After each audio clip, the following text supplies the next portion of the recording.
Welcome to this question where you had to solve with no calculator, no mathematical table. Now, what do you need to do?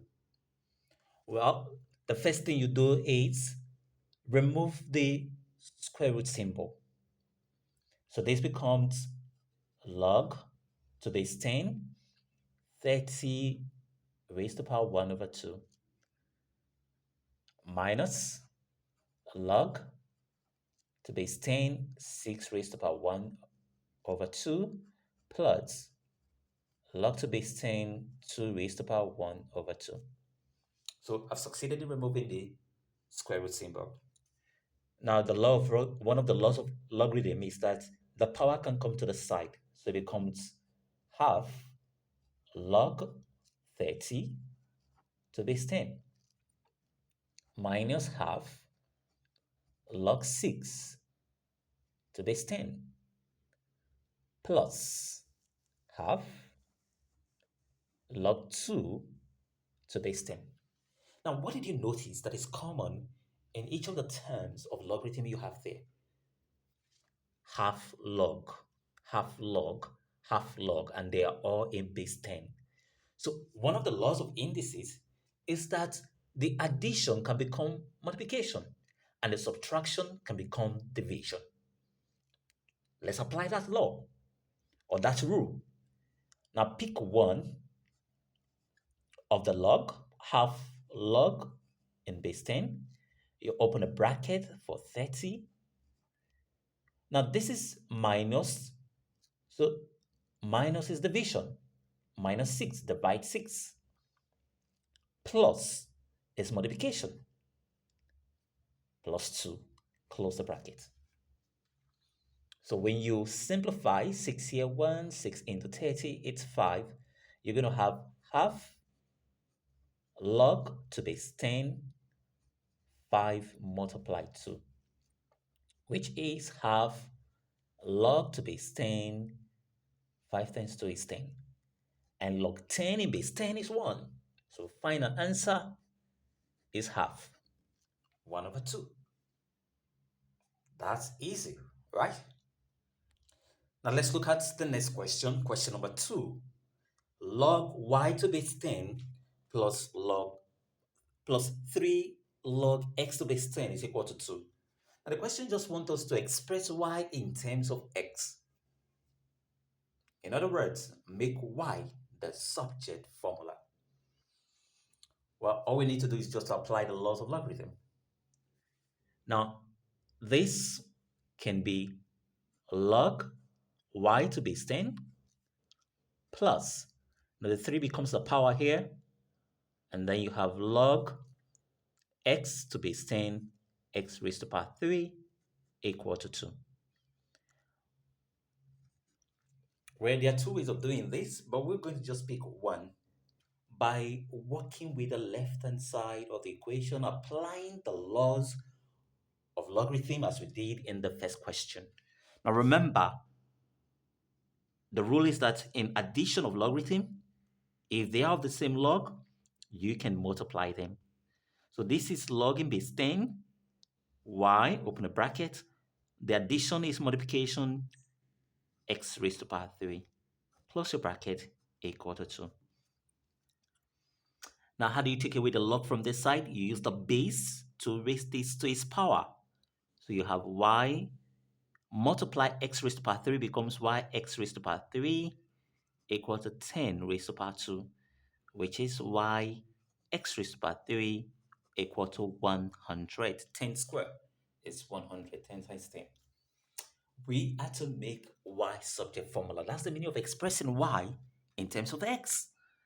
So you divide both sides by x raised to power 3 or x cubed. And if you do that, your value of y is out. 100 divide x cubed. That's the solution to the problem. Now here we have a simultaneous equation involving logarithm. Let this be our equation 1 and this our equation 2. And we have to look for the value of x and y. Solving this logarithm equation simultaneously. Well, what do we do? In solving simultaneous equation, we know we have three methods or four, depending on which one you use them. But basically, we have the elimination method, substitution method. That's what we'll stick to for now.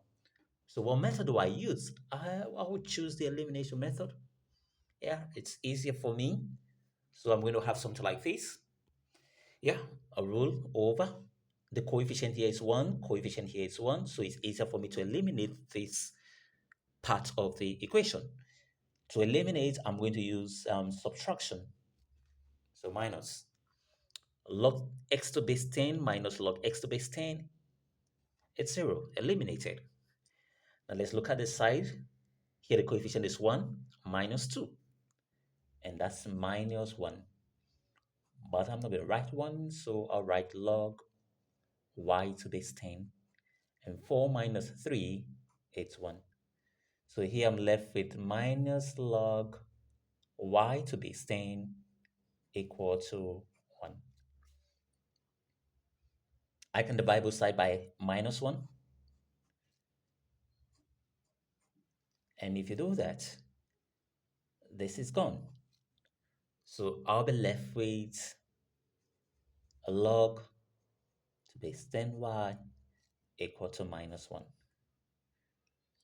And to get a value of y, it will be 10 raised to power minus 1, which is the same thing as 1 over 10. So that's the value for y. What the next is to get a value for x. I'll substitute the value of y, which is 1 over 10 or 10 raised to power minus 1, into any of the equation. Let me decide to use equation 1. So if I use equation 1, I'm going to have log x to base 10 plus log y to base 10 equal to 4. That's equation 1. So wherever I say y, I put that value there. So it becomes log x to base 10 plus log, in place of y, 10 raised to the power minus 1 and equal to 4.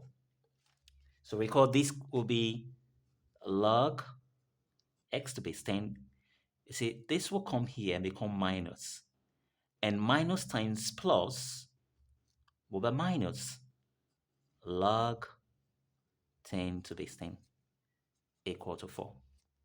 Now, recall log 10 in base 10 is 1.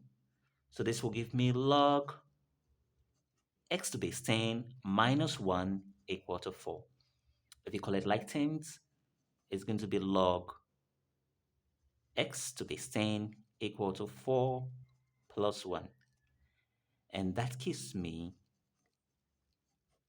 5. We're looking for x. So how do I take away the logarithm? The base 10 will pick up the 5. And that gives me, I'm going to have 5 zeros, so which is 100,000. So that's the value for x. Now you can always check if what you've done is correct. Yeah, let's check. Let's just check. Now apply it in any of the equation to see if you're going to get back the value. Of course you're going to get it back. Now if we apply these to equation 1, it will be log to base 10. Remember, x is 10 raised to the power 5 plus log to base 10, y is 10 raised to the power minus 1 equal to 4. Of course, that is it. I say it becomes 5 log to base 10, 10 plus minus, rather, this is minus because the minus 1 comes here, so minus times plus will give you minus log 10 to base 10, and that will give you 4. This is 1, so 5 times 1 is 1, minus this is 1. 5 minus 1 will give you 4. So this is 5 minus 4. Oh, sorry, minus 1. What am I writing? Because log 10 to base 10 is 1. And log 5 log 10 to base 10 is 5. So 5 minus 1 gives you 4. That makes the equation correct. You can check with the second equation, which is log x to base 10. So x is 10 raised to the power 5 plus 2 log 10 y is 10 raised to the power minus 1. Should give you 3. So let's check it out. So this is 5 log 10 to base 10. Minus 1 will come here to become minus 2 log 10 to base 10. Should give you 3. Now this is 5. Log 10, 10 is 1. Minus 2. Log 10, 10 is 1. So 5 minus 2. So that means we are correct. So it's quite easy solving equations involving logarithm. All you need to do is to remember the rules or laws of logarithm, apply them, and your solution is out. Thank you for watching. Remember to subscribe, Ben McLeod. Share the video, like, share your comment with me, and if there's a question you want me to solve or simplify, please use the comment section. See you in the next video.